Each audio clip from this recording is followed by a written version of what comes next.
So welcome to today's presentation. Today we are going to talk about costing part 2. Last week we spoke about the definition of costing and why it is important for everyone to know costing. Then we also spoke about, we said that costing is all about understanding the costs. Before you can be able to price a commodity, you need to understand the cost, why it is vital for everyone to understand the costs. And we also mentioned that before you can be able to price a commodity, there are what we call indirect and direct costs. We spoke about fixed costs, where we are saying these are costs that does not change no matter the level of production. Then we also spoke of variable, where we were saying they depend, they are variable, they change depending on the level of production. Then we also mentioned also controllable costs. These are costs that you are able to control. Then we also spoke about sunk costs. These are historical costs that does not change, that you can't edit, you can't change because they have already happened. Then we spoke about opportunity costs, where we were saying these are the costs, the benefits of not taking an alternative, which means if you have got option A and B and you decided to go with option A, the benefits that you get because you haven't chose option B, those are the opportunity costs. Then we also spoke about operating costs, where we are saying these are the costs that you incur when you are running a business. So today, this is basically what we spoke about last week, but today we said that we are going to talk about pricing. What is pricing and why is it important because the whole point of costing is we need to know how we'll be able to charge a product. So now today we are going to talk about pricing. Then I say pricing can be defined as the value customers sacrifice to benefit from receiving a good or a commodity or a service. Thus we are saying this is the value that customers are ready to sacrifice. The reason why iPhone is expensive than Mobicel or maybe Vivo or Oppo or these other brands is because there is a certain value associated with iPhones, which means when someone because now we don't know, no one knows which product besides those guys who work at iPhone, but most of us, we don't know iPhone 15, but we know that iPhone 15 is going to come, and the moment that iPhone 15 is going to be launched, people will spend more money buying the phone that they don't know because they trust in iPhone, which means there's a certain benefits that they have derived from using iPhones. So people, they've got a certain hope that they know that by buying iPhone 15 there's a certain value that they are going to get. So we are saying this is the value that customers are ready to sacrifice, or the benefits that they get from using a certain product or using a certain good. Pricing is deciding what to charge for your goods and services. Now this is pricing. Now we are saying it's all about deciding how much you are going to charge for your goods and services. Some services are more expensive than others, some goods are more expensive than others. So when we talk about pricing, we are talking of the price, the amount of money that you are ready to pay. Everyone always say everything of value comes at a price, which means you need to understand that everything of value comes at a price. So basically this is the definition of pricing and price. But there are different types of, before you come to a price, there are what we call different objectives. What is the object? What is the reason why you are choosing to say this product is gonna cost me 10 rand, I'm gonna sell it at 10 rand. This product, I'm gonna sell it at 5 rand. So that's what we call, so there are different types of pricing objective. Number one, your objective, objective can be to attract new customers, to increase revenue. When you are launching a product, or when you are selling when you wanna sell a new product, or when you wanna get new customers, that might be objective. This morning, or almost this whole week, or this month, we are marketing to schools. Our aim is to get new clients. We are aiming to get new customers. So when we go out, we market and we tell them, guys, we're gonna charge you 5 rand to do bookkeeping, we're gonna charge you 10 rand to do auditing. Whatever we are doing, our aim is to get new clients or to increase sales, which means our objective is to increase customers as well as to increase our sales. So that is our objective. So objective number 1 on pricing is, I said, attracting new customers to increase revenue. Number 2, to retain existing customers. We have got customers that I was talking to one client. In fact, there are 2. This week I spoke with the directors of 2. The first 2 clients that we got way back then, almost more than 10 years ago. The first clients for Member Holdings, I was talking to them this week. We are still servicing them, but I am saying now we need to do something to retain them. So the price that I'm gonna give is for them to come back to Member Holdings. We have built a good relationship. It has gone more than just being a customer and a service provider. It is going to become family, friends, something like that. So I am saying objective number 2 can be to retain existing customers. You need to know the prices that you do, the price that you offer to your clients must be able to retain them. You can't have a once-off. I know someone, I was talking to my wife, this guy, what they do is whenever they get new clients, they mess the jobs. Whenever they get new clients, they mess the job, the clients end up running away, which means to them it's almost every time they've got new clients every time because they mess. They don't know how to retain customers. Number 3 objective could be to preventing competitors from entering the market. So your objective might be preventing competitors from entering the market. There are some industries that are difficult to get into. For example, if you say, I want to manufacture aeroplanes, you might have a good idea, say, I'm going to manufacture aeroplanes. But for you, the capital only for you to start manufacturing aeroplanes, it might be expensive. In fact, it's very expensive. So sometimes some industries, they are very difficult to get into. So sometimes those players who are already in the industry, they might put some rules and regulations, or they might do price fixing just to ward off new competitors to get into the industry. So that's what you call preventing competitors from entering the market. It might also, the objective might be also to prevent competitors from gaining market share. There are some industry that are easy to enter. You enter today, tomorrow things don't work out, you ship out. But some industries, it's very difficult just to get into the industry. When you are there, you can't just ship out because the cost for you to close down, it might be expensive. Just imagine that you have started a business where you have invested 1 billion rand and things they don't work out tomorrow. For you just to say that I'm gonna close, you will start to think of your 1 billion rand. So there are some industries that once you are in, baba. You can't just come out. So objective might be to prevent competitors from gaining market share. Number 5, I said attracting customer attention to the release of new product or a new brand. There are companies that are always advertising every day. Whenever, even they can advertise before they introduce a new product. Nowadays, I think Samsung, they've got a new phone. And Huawei also, they've got a new phone where they say pre-order.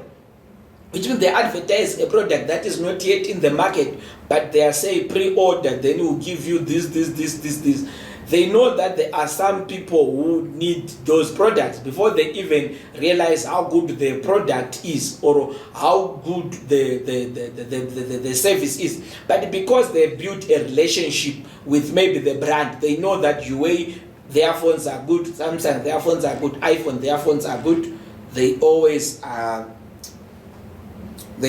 buy those products because of the trust that they have in brand.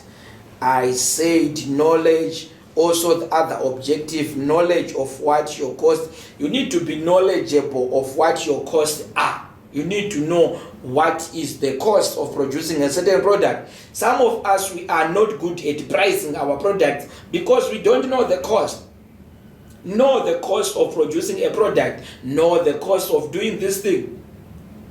Even if it's a service, there are costs that are involved. Some of the costs, they are fixed. Some of the costs are direct. Some of them, they are not direct.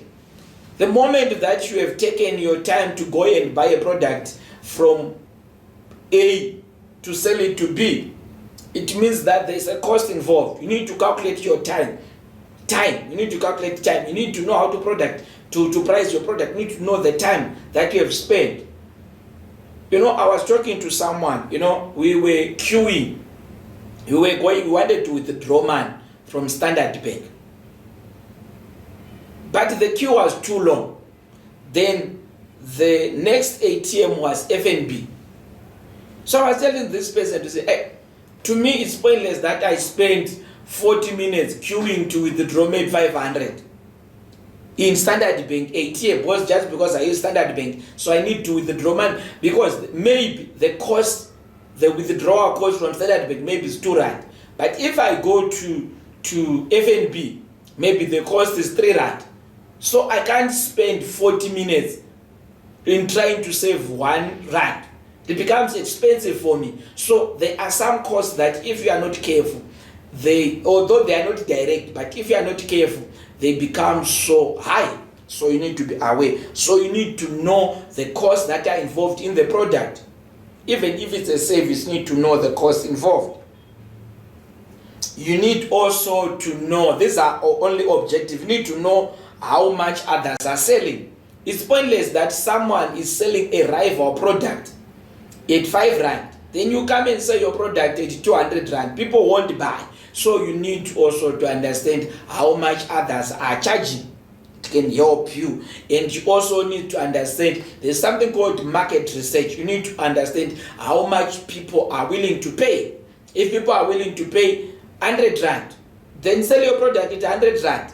If people are willing to pay, for example, there is something that I was doing this week.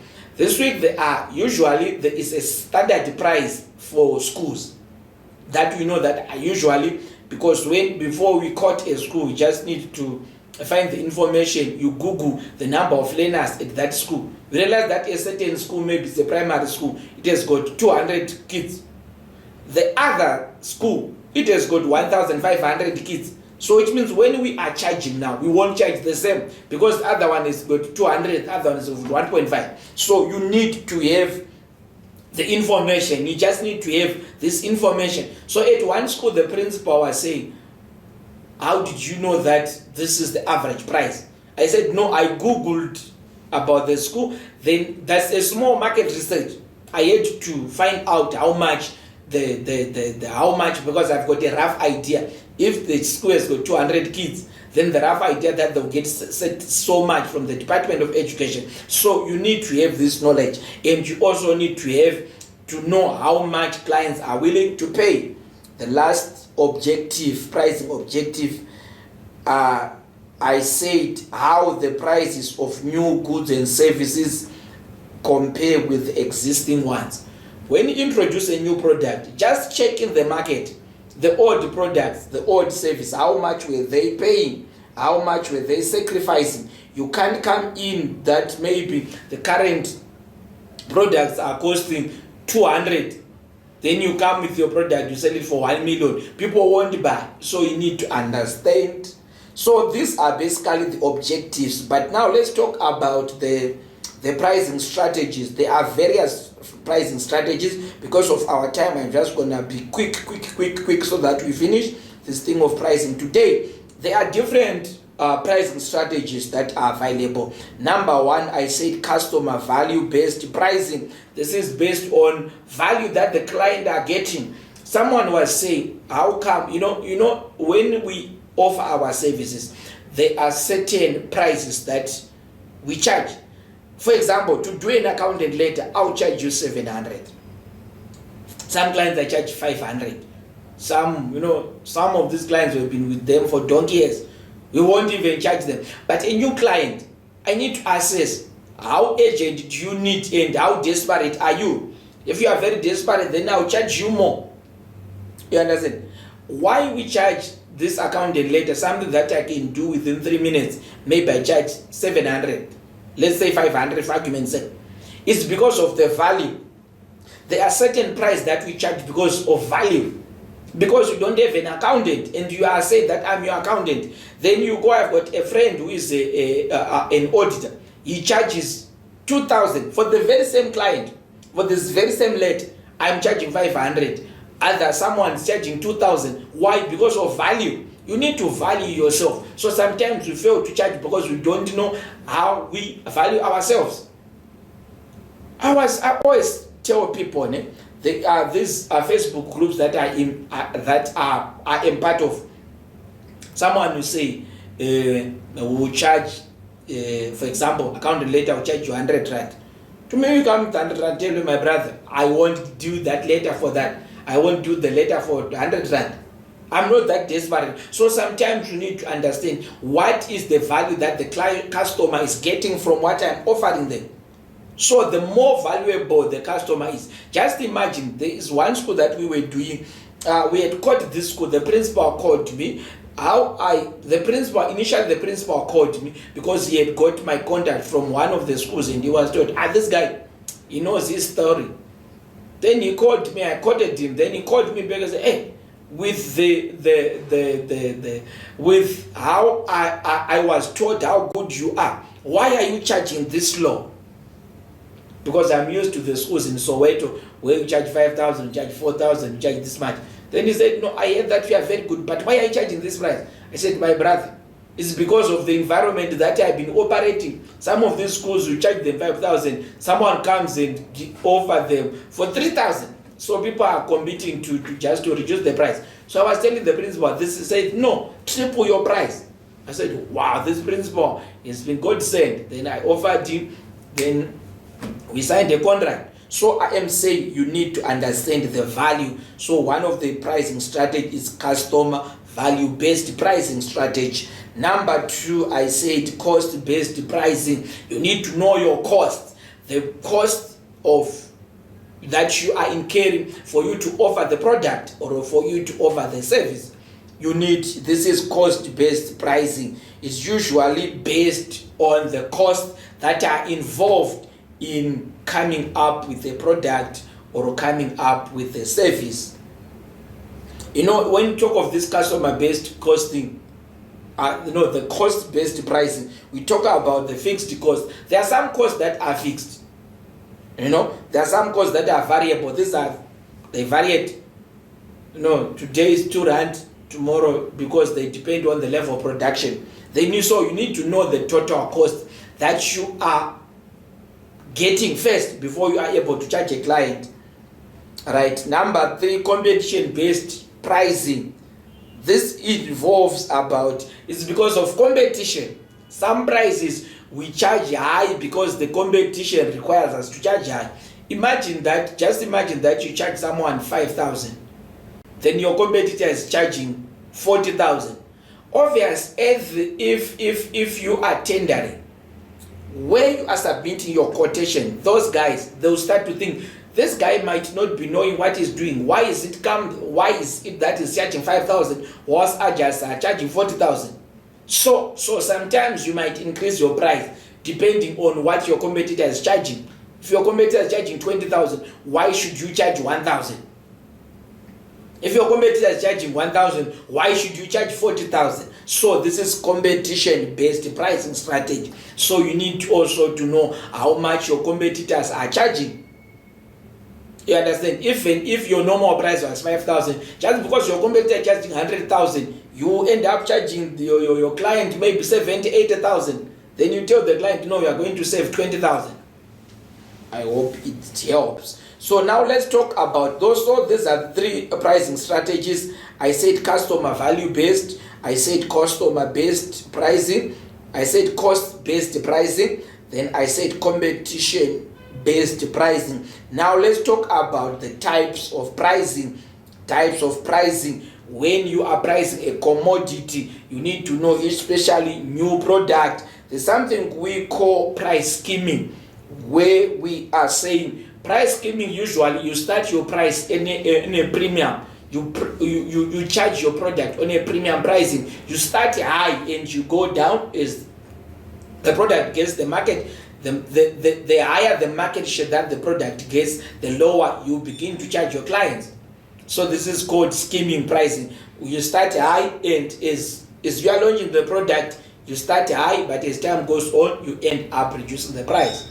Number two, there's something called penetration. Penetration is the opposite of skimming. You start low. When the product gets the market share, you start to increase the price.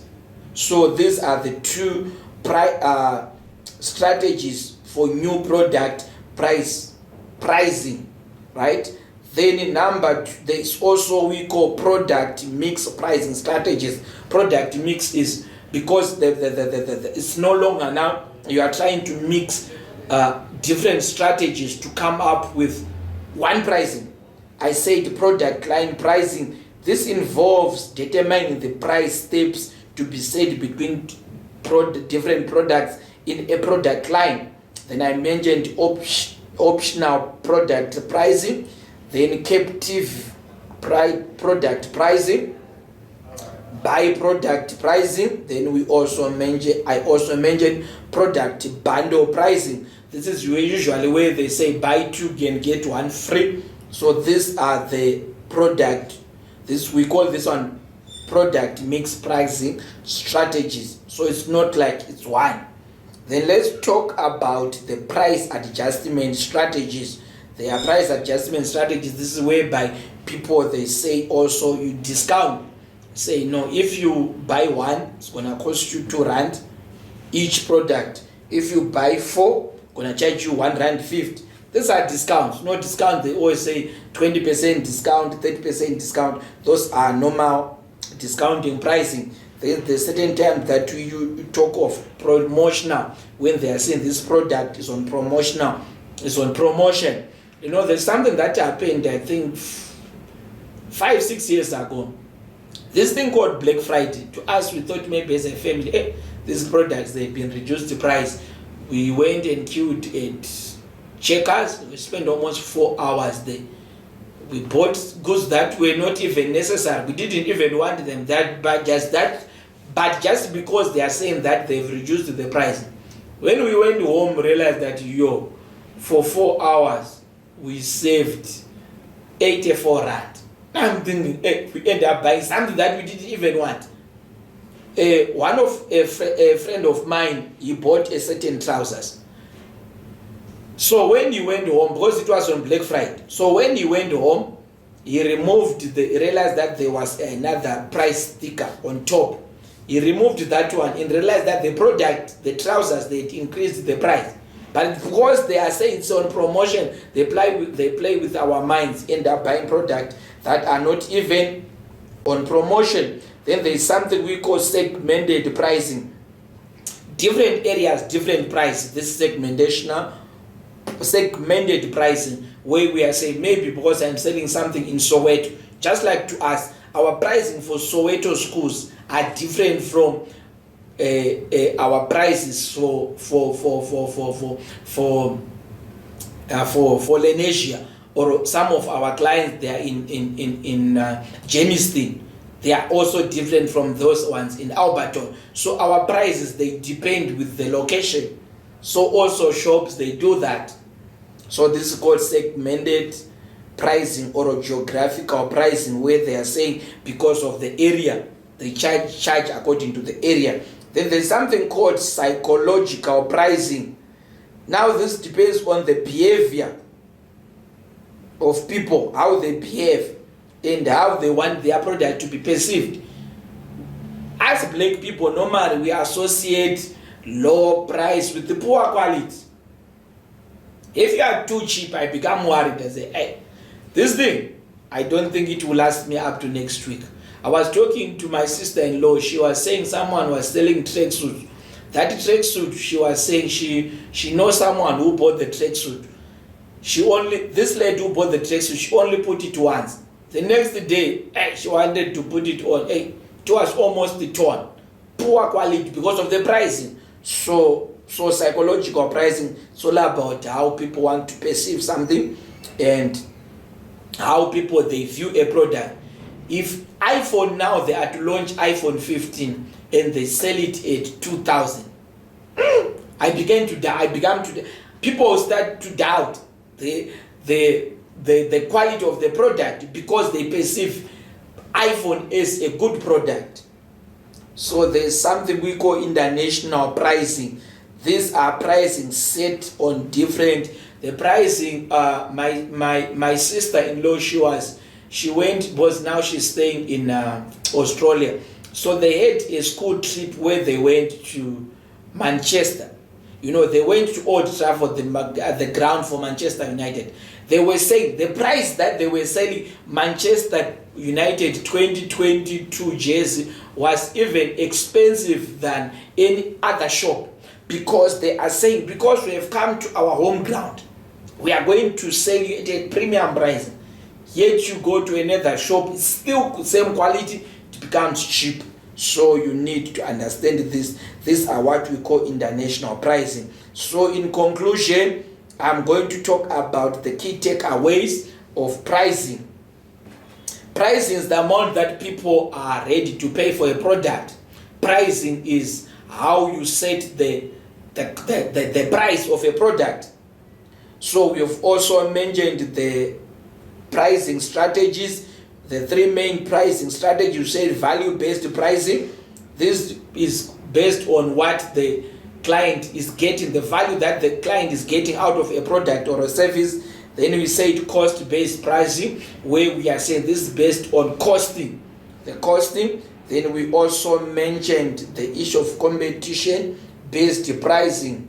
We also mentioned about the competition. Depends how your competitors are charging you. Then we also mentioned about new product pricing strategy, which include price skimming, where we are saying you start to charge a product on a higher level, then as time goes on you reduce the price. Then penetration is where you start low, but when you get the market share, when you get a higher market share, you start to increase the product. Then we also mentioned about 5 product mix pricing strategy, where we mentioned about the product line, optional product, captive product, byproduct, product bundle pricing. Then we say also, I am saying no, companies, they usually adjust the prices depending on the area that they are operating in, depending also on the customers. You see, there are shops like Macro, there are shops like those wholesalers. Their prices are usually lower than Pick and Pay or ShopRite, because they believe that if they charge lower, people will buy the products in higher quantities or in high volumes. By doing that, they push volumes. So it might also be a strategy where we are saying you don't charge higher, but you need to push volumes. So thank you so much for watching. Next week we are going to talk about customer care. Thank you so much for those who are watching. Thank you.